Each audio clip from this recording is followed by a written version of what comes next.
Hey, what's up? What's up? Joe in Vegas back with another review, Barry Manilow. So I've seen Barry probably 2 or 3 times over the years. The last review I did, I looked back, it was 2022, so it's been 3 years, which is amazing because I think I remember going the last time thinking, that's it, I'm never going to see this guy again. He's got to be at the end. And here we are 3 years later, and I'm going to see him, and he's still going freaking strong. So God bless that guy. Let me start with that. I was with a friend. She's never seen him before. She has an appreciation for older music and the history of music. So it seemed like a no-brainer. Still a great deal. I think I paid $60 or $70 a ticket to be on the lower level. It's that legendary room at the Westgate. I believe that's the stage that Elvis used to play on.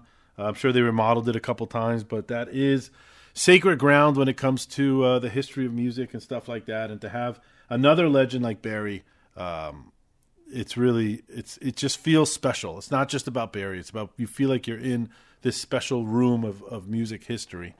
You know, he's one of those guys. I was telling her before we went, you got to see it because it's just one of those shows that puts you in such a good mood. There's something infectious about it. Forget his talent. His talent is off the charts. His songwriting abilities, how long he's been doing it, his voice, his charisma. It's really, outside of that, there's something about his personality that makes him just incredibly likable, incredibly contagious, I guess is a good word. He's almost like a cartoon character with his heavy New York accent and his stories that he tells, talking about his grandfather and talking about, being a sex symbol in the disco era. And I mean, he's just a very interesting guy to listen to, and he makes it fun.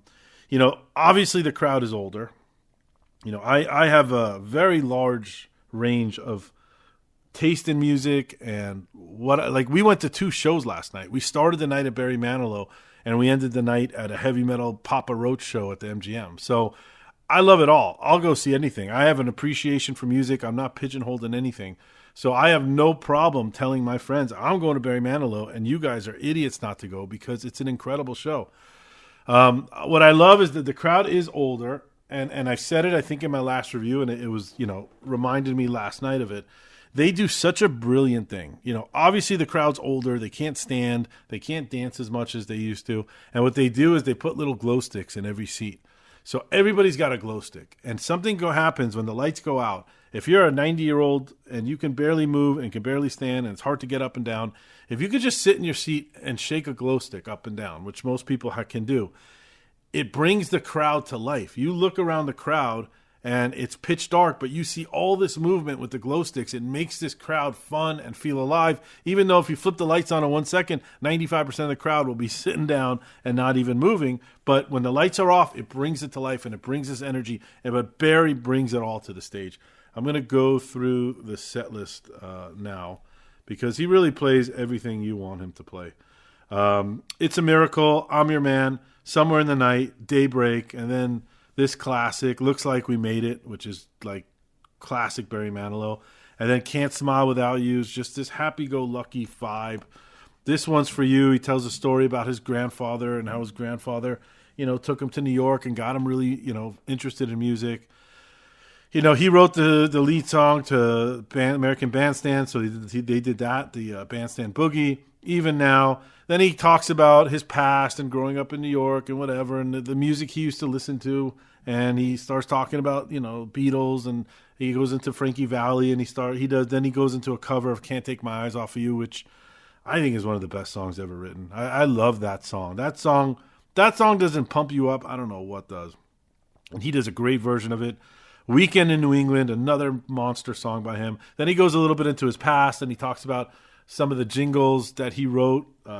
He wrote State Farm jingle. He wrote the Band-Aid jingle. He just wanted to be a songwriter, write little jingles for commercials and for other people. He never knew he would, end up the star of the show. Could It Be Magic? I Made It Through the Rain, and then Mandy is, to me, just what a ballad, man! What a ballad. He does Mandy. He does I Write the Songs. And then he closes out with the big Copacabana that everybody loves. And the vibe of that song, these songs don't get old. I mean, this is a hell of a set list. It's a hell of a show. Like I said, last time I went was 3 years ago. I don't want to be repetitive in these reviews, but I think as these artists get older, it is a little important to kind of check in every 2 or 3 years to see if it's still worth it. You know, some of these artists, they maybe go on 2 or 3 years too long. But I can tell you firsthand, Barry is still just as good, if not better, than he was 3 years ago. He looks pretty good. He looks for his age. He looks really good, actually, for his age. And he's got plenty of energy. I think he was even under the weather last night. He was making a couple jokes about being sick. I'm sick, so everybody's sick. But just a fantastic show. It really, if you are not a music snob and you have an appreciation of the history of music and the legends that are not going to be with us, and I said this in my Rod Stewart review, and I say it in all these reviews, he cannot do this forever. I think he's 80, 81 already. He cannot do it. These guys are on their final couple laps, and you should go see them. It's important to go see them because the next generation of music is not like this. They aren't these types of artists that are singers, songwriters, personalities. They don't have that kind of history. It's a very enjoyable show. Even if you're not a Barry Manilow fan, you'll recognize some of the songs. You'll enjoy the stories. He's a pleasure. There's just this energy in the room. I can't put my finger on it. It's great. I highly recommend this show. It's a 9 out of 10 all day long. It's a cheap, great value of an amazing artist in a legendary theater. It checks all the boxes. I highly recommend you going. Leave some comments. Let me know if you've seen the show, what you thought, and I will see you at the next show. Bye-bye.